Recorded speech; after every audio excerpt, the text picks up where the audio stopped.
तो अभी 0.2 वोल्ट पे भी करीब करीब जीरो से ही है, एक डिवीज़न या हल्का सा उठा है। तो अभी थोड़ा सा और आगे लेके जाऊंगा तो देखो 0.3। वैसे मैं आपको इसका रेजिस्टेंस चेक करके दिखा देता हूँ, देख लीजिए करीब करीब 500 ओम के आसपास। हेलो दोस्तों, एक पीएन जंक्शन डायोड के प्रैक्टिकल के अंदर वाइवा में आपसे क्या क्या क्वेश्चंस पूछे जा सकते हैं वो आज हम डिस्कस करेंगे। तो सबसे पहले हमारे पास ये एक सेमीकंडक्टर या फिर PN junction diode characteristic apparatus ये हमारे पास है। हो सकता है आपके पास कुछ थोड़ा सा दूसरे मॉडल या कोई दूसरे टाइप का हो जिसके अंदर सेपरेट मीटर भी दे रखे हों। हमारे पास जो एपरेटस मौजूद है उसमें कंबाइंडली यहीं पे फॉरवर्ड बायस और रिवर्स बायसिंग के लिए सेम ही मीटर दे रखे हैं। ठीक है, ड्यूअल स्केल वाले मीटर हमारे पास यहाँ पे हैं। तो चलिए स्टार्ट कर लेते हैं। सबसे पहले बात करें कि इसके नाम से शुरुआत करते हैं। सेमीकंडक्टर, आधा कंडक्टर। आप नाम से अगर देखें तो आधा कंडक्टर, तो आधा कंडक्टर क्यों नाम दिया हमने इनको? देखो ये कुछ कहता है कि जो हमारे पीरियडिक टेबल के अंदर कुछ ऐसे एलिमेंट्स होते हैं जो कि 14 ग्रुप के एलिमेंट्स होते हैं, उनके पास कुछ स्पेशल प्रॉपर्टीज होती हैं। क्या प्रॉपर्टीज होती हैं कि इनके आउटरमोस्ट सेल में होते हैं 4 इलेक्ट्रॉन। तो ये 4 क्या करते हैं फिर, जो अपने जब इसका मटेरियल बनाया जाता है जब जोड़ जाड़ के, जैसे कि मैं आपको एग्जांपल बता देता हूँ। 14 ग्रुप के एलिमेंट्स जैसे कार्बन होता है, फिर उसके बाद सिलिकॉन, जर्मेनियम एक्सेट्रा। लेकिन कार्बन एक सेमीकंडक्टर नहीं होता, ये बात ध्यान रखिएगा। सिलिकॉन और जर्मेनियम की अभी हम मेनली बात कर लेते हैं, या फिर उसके नीचे वाले जितने भी एलिमेंट्स 14 ग्रुप में होते हैं सब में वैलेंस सेल में 4 इलेक्ट्रॉन्स होते हैं। ठीक है, तो ये 4 सेल वालों की स्पेशल प्रॉपर्टी क्या हो जाती है कि इनको अपना ऑक्टेट पूरा करने के लिए क्या करते हैं, अगल बगल वालों से एक एक शेयरिंग कर लेते हैं, तो कोवेलेंट बॉन्ड बना लेते हैं। ठीक है, मैं आपको दिखा भी देता हूँ थोड़ा सा। जैसे यहाँ पे हमारे पास जर्मेनियम है, तो ये एक जर्मेनियम के पास 4 तो इसके खुद के थे चारों तरफ, और 4 ये क्या करता है साइड वालों से शेयरिंग कर लेता है, तो ये अपना ऑक्टेट पूरा कर लेता है, इसके 8 पूरे हो जाते हैं। ठीक है, तो ये कोवेलेंट बॉन्ड बनाने की वजह से इनके अंदर कुछ स्पेशल प्रॉपर्टीज आ जाती हैं। किस तरह की प्रॉपर्टीज आ जाती हैं? कहता है कि ये कुछ ऐसे मटेरियल होते हैं कि 0 केल्विन पे तो ये इंसुलेटर की तरह बिहेव करते हैं, और जैसे हम इनका टेम्परेचर बढ़ाते हैं, जब रूम टेम्परेचर पे लेके आते हैं या थोड़ा और बढ़ाते हैं, तो उसके बाद इनकी कंडक्टिविटी बढ़ती चली जाती है, इनकी रेजिस्टिविटी कम होती चली जाती है। ठीक है, मतलब कंडक्टर बन जाते हैं ये, सीधी भाषा में बात करें तो इनके अंदर से करंट फ्लो होने लग जाता है। सेमीकंडक्टर्स की कंडक्टिविटी किसके बीच में लाई करती है? मेटल्स और इंसुलेटर्स के बीच में लाई करती है। रेजिस्टिविटी की बात करूं तो 10⁻�0 to 10⁵ ओम के बीच में इनकी रेजिस्टिविटी होती है। अब भाई फिर ये हमारे लिए क्यों फ़ायदेमंद है? देखो कितने भी इलेक्ट्रॉनिक सर्किट्स हों, कोई भी चीज़ हो, हमारा मीनिंग होता है वहाँ पे करंट को कंट्रोल करने से। अगर हम करंट को अच्छे से कंट्रोल कर पाते हैं तो आप समझिए कि जितने भी इलेक्ट्रॉनिक सर्किट्स होते हैं, जितने भी डिवाइसेज होते हैं, उन सब में करंट का खेल है। ठीक है, तो ये भी कुछ स्पेशल टाइप की प्रॉपर्टीज इनके पास आ गई कि भाई अगर टेम्परेचर बढ़ाओगे तो करंट फ्लो करवा देंगे, ये कंडक्टर बन जाएंगे, अदरवाइज नहीं करवाएंगे। अब बात करते हैं पी एन जंक्शन। तो ये पी का क्या मीनिंग है, एन का क्या मीनिंग है, और ये जंक्शन वर्ड का क्या मीनिंग है, डायोड किसको बोलेंगे, कब बोलेंगे, और ये करैक्टरिस्टिक से क्या मतलब है यहाँ पे। ठीक है, तो ये सारी चीज़ों का आपको मीनिंग समझ में आना चाहिए, और वो आ जाएगा इस वीडियो के अंदर, बने रहिए। तो सबसे पहले बात करें हम सेमीकंडक्टर, तो मैंने कहा 14 ग्रुप के एलिमेंट्स हैं। तो वो जो 14 ग्रुप वाले होते हैं उनको हम बोलते हैं इंट्रिंसिक या फिर प्योर सेमीकंडक्टर्स। जैसे कि ये आपको यहाँ पे डायग्राम में दिखाई दे रहा है कि सारे जर्मेनियम ही हैं, सब के सब जर्मेनियम जुड़े हुए हैं आपस में, कोवेलेंट बॉन्ड इन्होंने बना लिए हैं। तो क्या होता है कि जो आउटरमोस्ट सेल के जो 8 जो वैकेंसी होती है उसमें से 4 भरी हुई है, 4 खाली है। ठीक है, क्योंकि 4 ही थे ना स्टार्टिंग में इसके पास आउटरमोस्ट सेल में।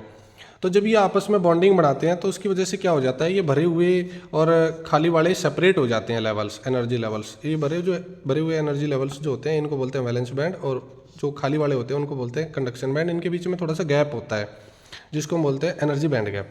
ठीक है, तो ये एग्जामिनर क्वेश्चन आपसे पूछ सकता है भाई, क्योंकि आप पीएन जंक्शन का एक्सपेरिमेंट कर रहे हैं, तो इससे रिलेटेड भाई पीएन जंक्शन क्या होता है, कैसे बनता है, इंट्रिंसिक क्या है, एक्सट्रिंसिक क्या है, ये सब पूछा जा सकता है आपसे।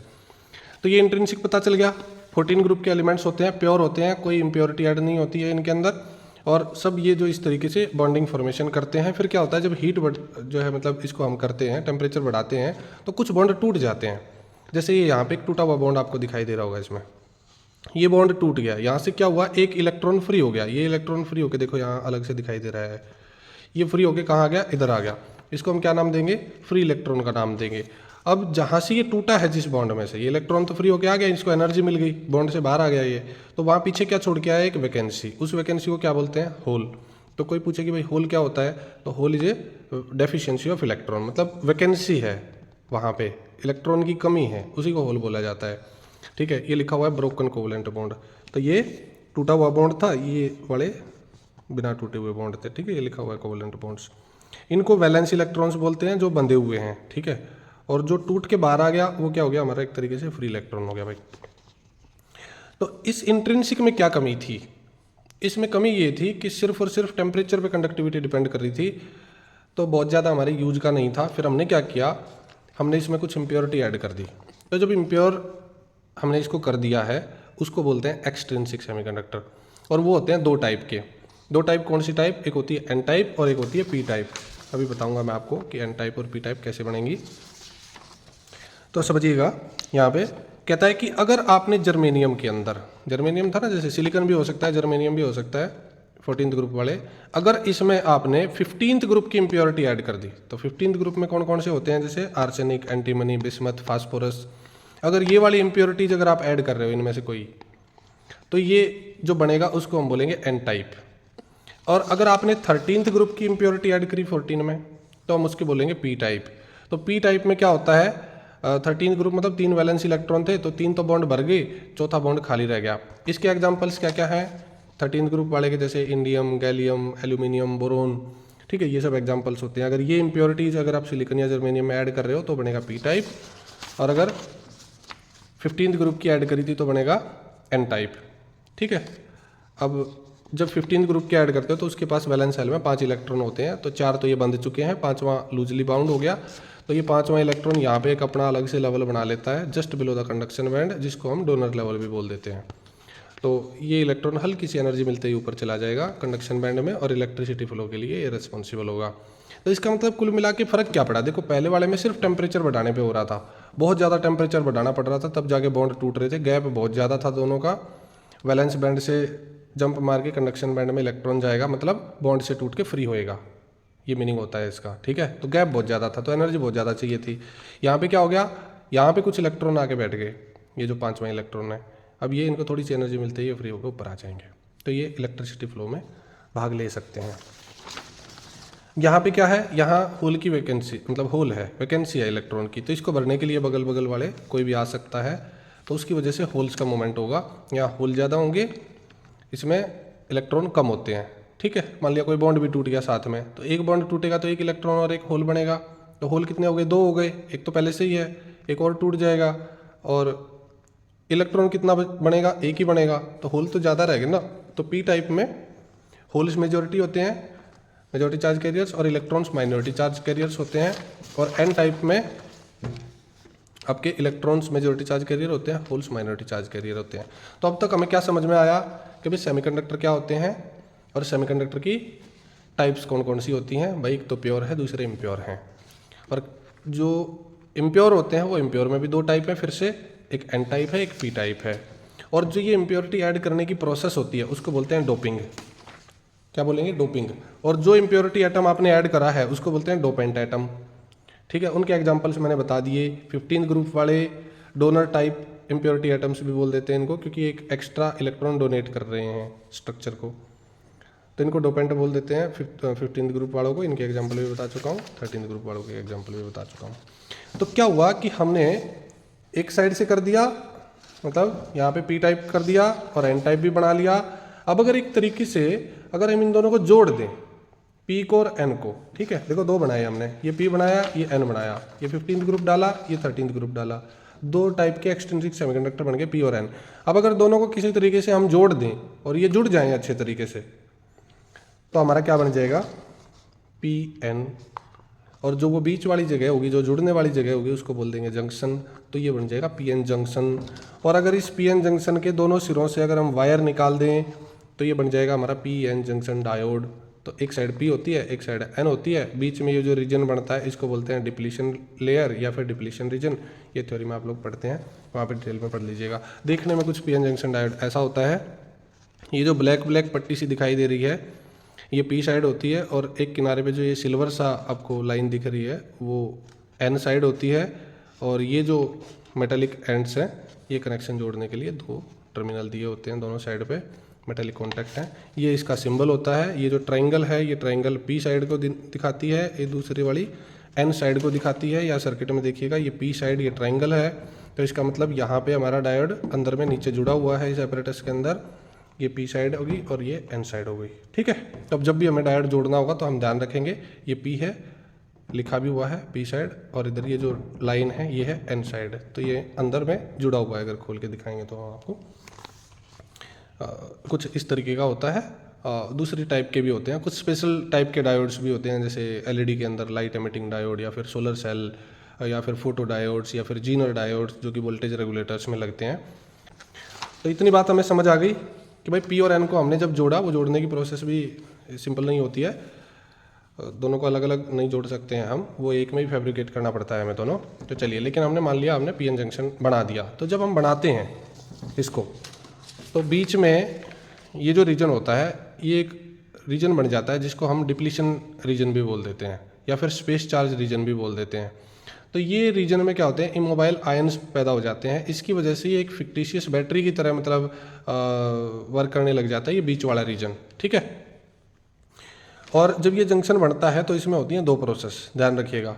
एक होती है डिफ्यूजन और एक होती है ड्रिफ्ट। डिफ्यूजन जो होता है वो होता है मेजॉरिटी चार्ज कैरियर्स की वजह से, और ड्रिफ्ट होता है माइनॉरिटी चार्ज कैरियर्स की वजह से, ठीक है। तो नॉर्मल पोजीशन में दोनों करंट बराबर होते हैं, diffusion current and drift current. तो ये जो विड्थ है इसकी जंक्शन लेयर जो ये हमारे बीच में बनी हुई है, इसकी विड्थ एक फिक्स विड्थ हो जाती है। फिर हमने इस पीएन जंक्शन डायोड को फॉरवर्ड बाइसिंग करी। अब बाइसिंग का मतलब क्या है और करैक्टरिस्टिक का मतलब क्या है तो वो भी बता देता हूँ। कहता है कि इस डायोड को अगर आप बैटरी से जोड़ रहे हैं तो किस तरीके से जोड़ रहे हैं, उस जोड़ने की प्रोसेस को, उसी को बोलते हैं हम बाइसिंग। बैटरी से जोड़ रहे हैं हम इसको, तो दो तरीके की बाइसिंग होती है, एक फॉरवर्ड बाइसिंग इसमें और एक रिवर्स बाइसिंग। फॉरवर्ड बाइसिंग में क्या होता है कि भाई जो आपकी पी साइड है उसको आप बैटरी के पॉजिटिव टर्मिनल से जोड़ देते हैं, एन साइड को बैटरी के नेगेटिव टर्मिनल से जोड़ देते हैं। देखो ये रहा, इधर सिंपल डायग्राम में यहाँ से समझा देता हूँ आपको। ये पी साइड थी, पी साइड को बैटरी के पॉजिटिव से जोड़ दिया, एन साइड को नेगेटिव से जोड़ दिया। अब जैसे जैसे ये वोल्टेज आप बढ़ाते जाओगे बैटरी की, तो उससे क्या होगा, ये जो डिप्लीशन बीच में जो रीजन था ये इसकी विड्थ कम होती जाएगी और एक पॉइंट आएगा, एक ख़त्म हो जाएगा। उसके बाद बीच में कोई दीवार, ये दीवार जैसा समझ लीजिए कि एक फाटक बना रखी है हमने कि भाई इधर से अब फाटक लगा दिया बीच में, अब कोई इस फाटक को क्रॉस करके नहीं जा सकता। लेकिन जब हम इसकी फॉरवर्ड बाइसिंग करते हैं तो क्या होता है, वो फाटक की विड्थ कम होती चली जाती है और फिर एक पॉइंट आता है कि वो दीवार ख़त्म हो जाती है।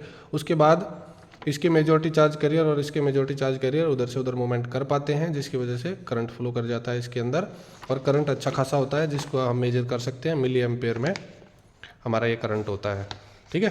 तो वोल्टेज मापने के लिए इस सर्किट में हम वोल्टमीटर लगा देते हैं, करंट मापने के लिए मिली एमीटर लगा देते हैं, और इसका जब हम ग्राफ बनाते हैं वोल्टेज और करंट का तो उसी को हम बोलते हैं करैक्टरिस्टिक, IV करैक्टरिस्टिक कर्व, ठीक है। तो इसके अंदर सेमीकंडक्टर का पता चल गया, सेमीकंडक्टर क्या है, P का पता चल गया, N का पता चल गया, जंक्शन जो बीच का रीजन जो बना था वो जंक्शन कहलाता है। डायोड, डायोड मतलब जो PN जंक्शन जो बनाया आपने दोनों साइड पे, अगर टर्मिनल लगा के मेटेलिक एंड्स लगा के अगर उसको जोड़ते हैं आप सर्किट में तो फिर वो डायोड की तरह बिहेव करेगा।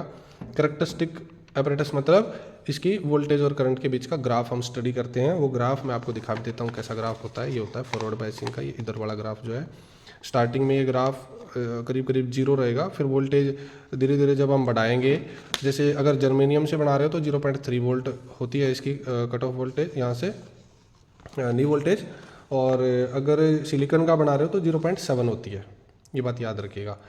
तो फिर क्या होगा, स्टार्टिंग में तो वोल्टेज 0 रहेगी धीरे धीरे, और उसके बाद फिर बढ़ती जाएगी, फिर एकदम से बढ़ने लग जाएगा करंट, ठीक है। अभी मैं आपको कनेक्शन जोड़ के भी दिखा देता हूँ यहाँ पे फॉरवर्ड बाइसिंग कैसे करनी है। तो फॉरवर्ड बाइसिंग में मैंने आपको बताया कि करंट ज़्यादा होता है, ये करंट ज़्यादा होता है मिली एमीटर में होता है, और जब हम बैटरी के टर्मिनल उल्टे करेंगे रिवर्स बाइसिंग, तो रिवर्स बाइसिंग में हम क्या करते हैं, पी साइड को बैटरी के नेगेटिव से जोड़ते हैं और एन साइड को पॉजिटिव से जोड़ते हैं, ठीक है। तो रिवर्स बाइसिंग में ये चौड़ाई और ज़्यादा बढ़ने लग जाती है, करंट ना के बराबर होता है, नाम मात्र का करंट होता है बहुत थोड़ा सा, तो उसको मापने के लिए फिर माइक्रो एमीटर लगाते हैं हम यहाँ पे, ठीक है। तो एक चीज़ समझ में ये आ गई कि भाई फॉरवर्ड बाइसिंग में वोल्टेज छोटी होगी, करंट ज़्यादा होगा।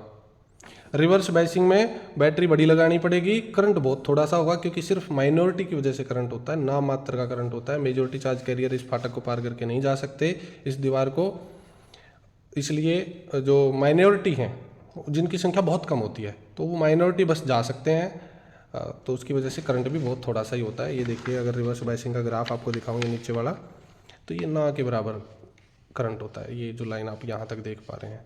फिर ये यहाँ आके क्या हुआ, ये एकदम से जो है ब्रेक डाउन हो जाता है हमारे जंक्शन का, मतलब सारे बॉन्ड वगैरह टूट जाते हैं एकदम से सब। तो ये ब्रेक डाउन होने के बाद फिर क्या हो जाता है, बहुत ज़्यादा करंट फ्लो करके ये डायोड ख़राब हो जाता है। तो अंदर लगा हुआ डायोड वो ख़राब हो जाएगा, लेकिन इस एपरेटस में हम उस सिचुएशन तक नहीं जाएंगे कि ये ख़राब हो जाए। तो फॉरवर्ड बायसिंग, इधर देखिए, अब फॉरवर्ड बायसिंग में दोनों स्विच ऊपर, क्यों? क्योंकि बैटरी छोटी, 2 वोल्ट, करंट ज़्यादा मिली एम्पेयर में। रिवर्स बायसिंग जब करना होगा तो दोनों को नीचे कर देंगे, बड़ी बैटरी 50 वोल्ट की और करंट कम माइक्रो एम्पेयर, वो ऊपर वाला मिली एम्पेयर में था, वो करंट ज़्यादा था। तो अभी मैं फॉरवर्ड बायसिंग में इसको सेट कर लेता हूँ एपरेटस को, और ये ऑलरेडी सारे कनेक्शन इसमें हो रखे हैं। यहाँ पे वोल्टेज को कम ज़्यादा करने के लिए नॉब दी होती है, ये पोटेंशियल डिवाइडर सर्किट बना के यहाँ से, मतलब ये वेरिएबल सप्लाई आपको दे देगा। कनेक्शन कैसे करने हैं? कनेक्शन बहुत सिंपल है, ये खाली बस इसके अंदर जगह दे रखी है कि डायोड कैसे जोड़ना है। मैंने आपको बताया फॉरवर्ड बायसिंग में बैटरी के पॉजिटिव टर्मिनल से जुड़ेगा आपका, इस बैटरी के पॉजिटिव टर्मिनल से जुड़ेगा डायोड का पी साइड, तो ये बस यहाँ जोड़ देंगे, ठीक है। और नेगेटिव से जुड़ेगा एन साइड, बस कुछ नहीं करना। ये 2 तार लगाने हैं इस एपरेटस में, अगर आपके पास ये वाला है तो सीधा सीधा कनेक्शन हो गए हमारे। नॉब को एंटी क्लॉकवाइज ऑन करेंगे, देखेंगे अभी 0 है, ये भी 0 है। मैं वोल्टेज बढ़ा के देखता हूँ, यहाँ पे देखिएगा अभी करीब 0.2 वोल्ट मैंने इस पे दी है, ठीक है। थोड़ा सा नज़दीक से दिखाने की कोशिश करता हूँ आपको। तो अभी 0.2 वोल्ट पे भी करीब 0 से ही है, एक डिवीज़न या हल्का सा उठा है। तो अभी थोड़ा सा और आगे लेके जाऊँगा तो देखो 0.3, 0.4 वोल्ट, तो अब हल्का हल्का उठना शुरू हुआ है और फिर एकदम से भागेगा। ये करंट जो है ना मिली एम्पेयर में जो है, एकदम से ग्राफ ऊपर की तरफ भागेगा, देखिएगा। वोल्टेज थोड़ी सी बढ़ाऊंगा, अब एकदम से सुई भागने लग जाएगी। वोल्टेज थोड़ी सी बढ़ रही है, अब देखो भाग गई। तो वोल्टेज जैसे यहाँ से यहाँ तक आई, एकदम सुई यहाँ से तुरंत भाग के इधर तक आ गई है। तो जिस पॉइंट से ये ग्राफ एकदम से ऊपर की तरफ जाना शुरू हो जाए, उस पॉइंट को हम बोलते हैं नी वोल्टेज। जैसे ये पॉइंट यहाँ पे आप देख रहे हैं कि इसके बाद एकदम से करंट एब्रप्टली इंक्रीज होना शुरू हो गया, क्योंकि यहाँ पे आके ये जंक्शन खत्म हो गया था। तो जंक्शन जैसे ही खत्म हुआ, मेजॉरिटी चार्ज कैरियर को सीधा सीधा रास्ता मिल गया फ्लो होने के लिए, तो करंट एकदम से बढ़ता हुआ चला गया, ठीक है। अब ये तो थी फॉरवर्ड बायसिंग। अब रिवर्स बायसिंग का कैसा ग्राफ होता है? तो रिवर्स बायसिंग का ये वाले पोर्शन में तो हम नहीं जाएंगे, लेकिन ये जो बहुत थोड़ा सा करंट है, बहुत थोड़ा सा करंट, नाम मात्र का करंट, इस रीजन में मैं आपको दिखाता हूँ कि ये जो है माइक्रो एम्पेयर में बहुत थोड़ा सा करंट यहाँ पे हमारा फ्लो करेगा। तो उसके लिए बस कुछ नहीं करना, मैंने ये डायोड के दोनों टर्मिनल पलट देने हैं, डायोड को उल्टा कर देना है बस, ठीक है। और सारा सब कुछ सेम रहेगा, क्योंकि बैटरी के पॉजिटिव से वोल्टमीटर का पॉजिटिव जुड़ता है, मिलीएमीटर का पॉजिटिव जुड़ता है, बैटरी के नेगेटिव से मिलीएमीटर और वोल्टमीटर का नेगेटिव जुड़ता है। ये नीचे सर्किट डायग्राम आपको दिखाया भी हुआ है, इस तरीके से आप जोड़ सकते हैं आपके एपरेटस में अगर नहीं जुड़ा हुआ है ऑलरेडी, ठीक है। मैं यहाँ पे आपको दिखाता हूँ इसमें कि रिवर्स बायसिंग में हमने पी को जोड़ना था नेगेटिव से, एन को जोड़ना था पॉजिटिव से, ठीक है। तो बस इस सर्किट में और इस सर्किट में क्या उल्टा हो रखा है, ये देखो यहाँ पे बैटरी उल्टी हो गई है और बाकी सेम है। तो हमने क्या कर दिया, हमने डायोड को ही उल्टा कर दिया, बस डायोड को उल्टा कर दीजिए और कुछ नहीं चेंज करने की जरूरत पड़ेगी। डायोड उल्टा कर दिया, दोनों स्विच नीचे, बैटरी बड़ी चाहिए मुझे और करंट मुझे थोड़ा चाहिए। उसके बाद मैं जैसे ही एपरेटस को ऑन करूँगा, अभी ये ग्राफ हमारा करीब लीनियर सा ही दिखेगा आपको, ठीक है ना, क्योंकि इसका स्केल, ये हल्का सा जो ये लाइन आपको दिख रही है, इसी लाइन को बस हम स्टडी करते हैं, बस इसका स्केल नीचे की तरफ बढ़ा के चौड़ा करके उसको स्टडी कर लेंगे हम। तो देखिएगा मैं जैसे जैसे वोल्टेज बढ़ाता हूँ वैसे वैसे करंट बढ़ता जाएगा, करीब लीनियर सा ही ग्राफ आपको मिलेगा, ठीक है। तो बस इसकी आपको रीडिंग्स ले लेनी है। अच्छा, एक जो इम्पोर्टेंट चीज़ एग्जामिनर आपसे पूछ सकता है, ये तो थ्योरी कवर हो गई मोस्ट ऑफ दी, इसमें पूछ सकता है कि भाई इसके यूज क्या हैं। तो इसका पीएन जंक्शन डायोड का यूज है रेक्टिफायर, मतलब एसी सप्लाई को डीसी सप्लाई में कन्वर्ट करने के लिए हम इसका यूज करते हैं। इसके अंदर भी एक रेक्टिफायर लगा हुआ है क्योंकि ये 220 वोल्ट पे चल रहा है एसी पे, तो पहले इसको डीसी में कन्वर्ट किया गया है, उसके बाद ये बैटरी यहाँ पे काम कर रही है, वो इसका पावर सेक्शन में जुड़ा होता है जो भी चीज़ें हैं।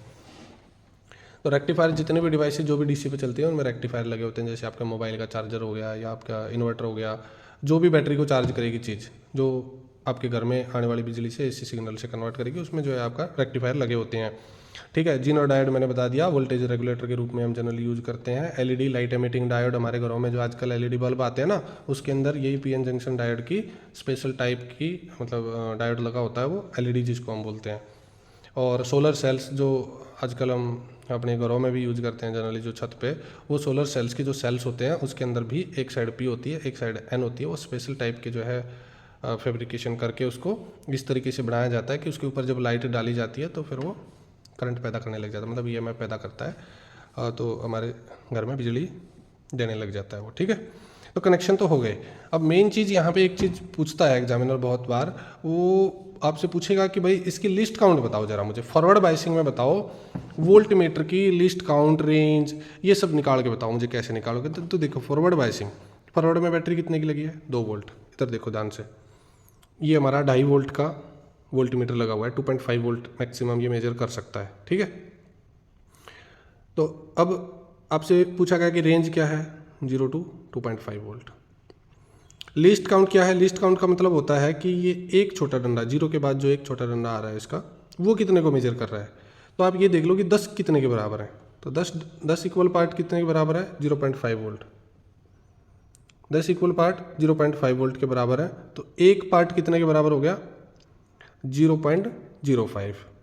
ऐसा समझ सकते हो कि 2 डिवीजन जब बनेगी ना तो 0.1 वोल्ट बनेगी, 0.1, 0.2, 0.3, 0.4, 0.5 ऐसे करके। ठीक है, ये होगी इसकी list count. Zero error, zero error क्या होती है, जीरो एरर होती है कि जब ऑपरेटर्स बंद कर दिया तो इसकी सुई क्या 0 पे आ रही है कि नहीं आ रही है, अगर आ रही है तो जीरो एरर जीरो है, जीरो एरर को हम कहेंगे कि नहीं है इसके अंदर ऑपरेटर्स के अंदर। ठीक है, ऐसे ही अगर रिवर्स बाइसिंग में पूछा जाए, ये 50 वोल्ट वाली बैटरी पे अगर पूछा जाए कि रिवर्स बाइसिंग में इसकी लिस्ट काउंट बताइए वोल्ट मीटर की कितनी है, तो देखो ध्यान से देखो, रिवर्स बाइसिंग में 50 वोल्ट का स्केल है, ये 50 वोल्ट नीचे वाले स्केल पे मेजर कर रहा है, तो रेंज तो हो गई 0 to 50। लिस्ट काउंट कितनी हो गई, तो हम देखेंगे कि 10 डिवीजन कितने के बराबर है, 10 डिवीजन 10 वोल्ट के बराबर है, तो एक डिवीजन 1 वोल्ट के बराबर है, तो रिवर्स बाइसिंग में 1 डिवीजन 1 वोल्ट के बराबर है।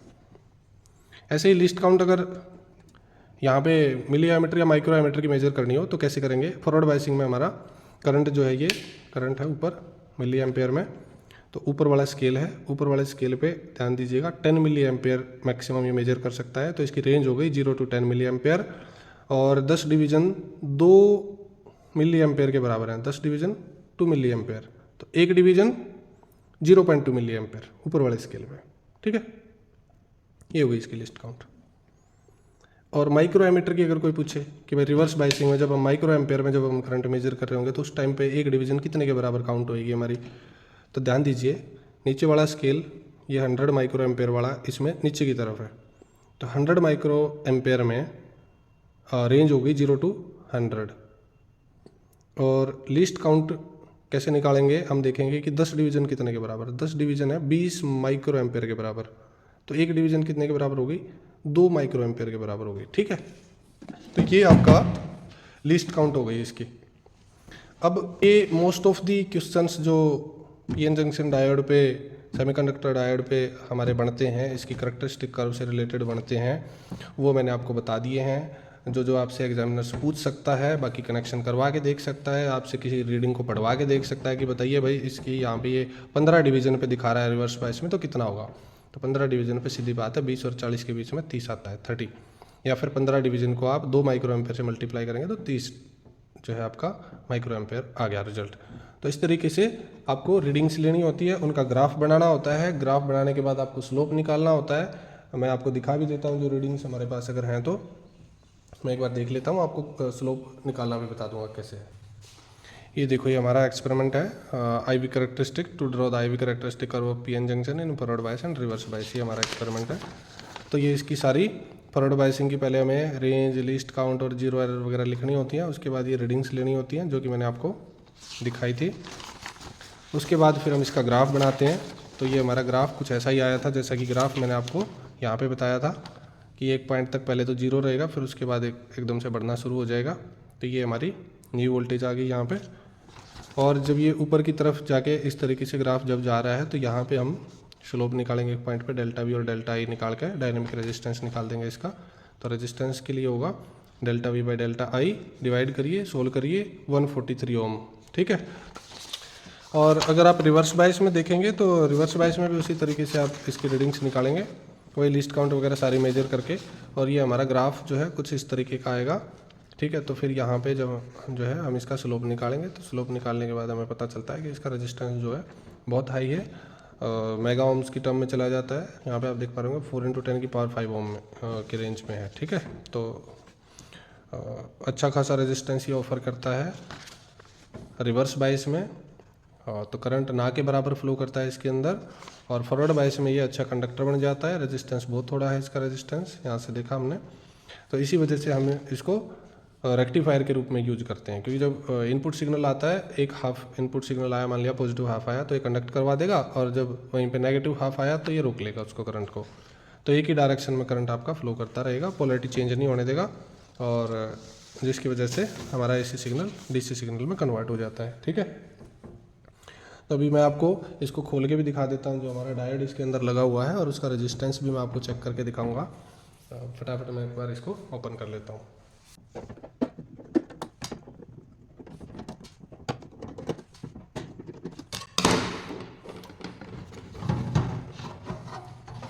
ये कुछ इस तरीके का हमारा सेटअप होता है अंदर से, और ध्यान से अगर देखेंगे तो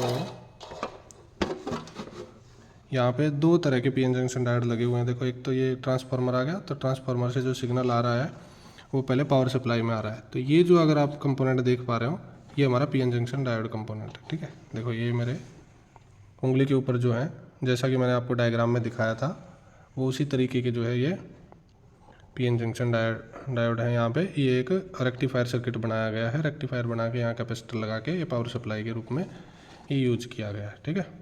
तो ये दो डायोड लगे हुए हैं यहाँ पे, एक उल्टा लगा है और एक सीधा लगा है। और जिस डायोड की कैरेक्टरिस्टिक हम स्टडी कर रहे हैं, जो मैंने बताया था कि इन दोनों पॉइंट्स के बीच में लगा हुआ है, एक्चुअली वो स्विच के थ्रू यहाँ पे लगा हुआ है। तो ये जो आप देख पा रहे हैं, ये वाला वो डायोड है, जर्मेनियम डायोड। ये जो है, ये जो ब्लैक ब्लैक पट्टी बनी हुई है, ये इसकी एन साइड है, ये वाली, और ये वाला जो टर्मिनल है ये इधर पे, वो वाला पी साइड है इसकी। ठीक है। तो इस डायोड का रेजिस्टेंस अगर मैं आपको अभी चेक करके दिखाऊं, तो जो हमारी रीडिंग्स आई हैं थ्योरेटिकल रीडिंग्स, उनके करीब करीब उतना सा ही होगा।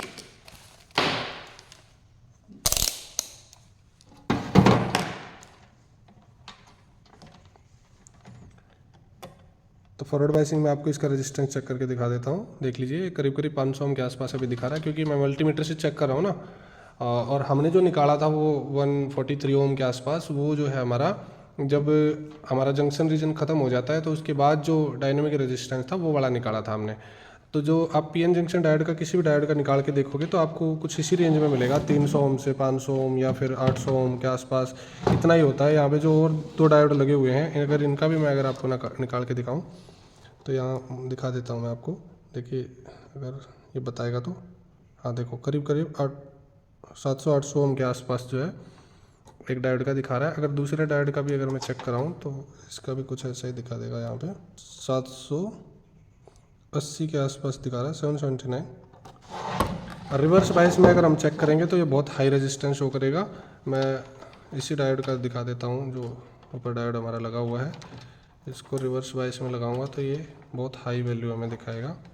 देखो, कोई भी वैल्यू नहीं दिखा रहा है 2000 पे, तो इसको बढ़ाऊंगा, ये 20,000 ओम हो गया। तो यहाँ पे जाके हमें कोई वैल्यू मिल रही है, करीब करीब 11-12 मतलब 11,000 समथिंग हमें कुछ वैल्यू दिखाई दे रही है। ठीक है, रिवर्स बाइस में। तो रिवर्स बाइस में यहाँ पे भी बहुत हाई वैल्यू दिखाएगा हमें। अगर मैं इस डायोड का आपको चेक करके दिखाऊं तो ये देखो, और भी ज़्यादा दिखा रहा है।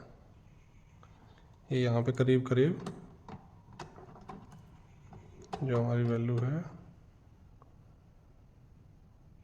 करीब करीब 40, बढ़ती भी जा रही है बल्कि थोड़ी थोड़ी, और 46-47 के आसपास जो है, इतने किलो ओम में रेजिस्टेंस हमें शो कर रहा है। ठीक है। तो इससे हमें ये पता चल गया कि भाई फॉरवर्ड बायसिंग जब हम करते हैं तो हमारा डायोड बहुत लो रेजिस्टेंस पाथ ऑफर करता है, करंट को अच्छे से फ्लो करवा देता है।